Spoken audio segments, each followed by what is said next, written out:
Jekk il-COVID-19 ser tibqa' magħna għal xhur sħaħ u l-vaċċin ma jkunx joffri biżżejjed protezzjoni, il-maġġoranza assoluta tan-nies jaqblu li jitalmu jgħixu bil-COVID-19 b'ċertu restrizzjonijiet imma li mhux lockdown.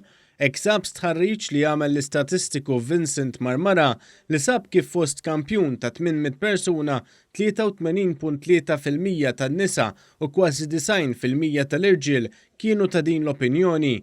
Dan fil-waqt li 13.1% tan-nisa u 8.5% tal-irġiel huma favur li nitalmu ngħixu bil-COVID-19 bl-ebda restrizzjonijiet.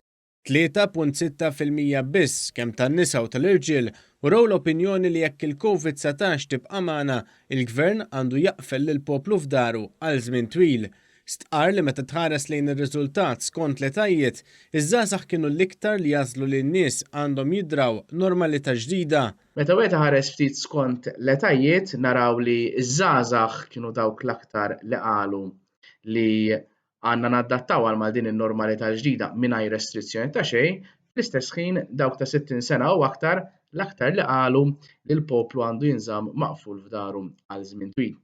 Għalkemm minkejja dawn iż-żewġ riżultati partikolari xorta fil-maġġoranza assoluta ta' kull età li għandna qalu li għandna nidraw ngħixu b'din in-normalità ġdida imma b'xi restrizzjonijiet li mhumiex lockdown. Marmara spjega li meta kienu mistoqsija x'restrizzjonijiet taħseb li għandu jagħmel il-Gvern minħabba il-COVID-19, 23% stqarru li huwa importanti li jkun hemm infurzar tajjeb tal-miżuri li jidħlu.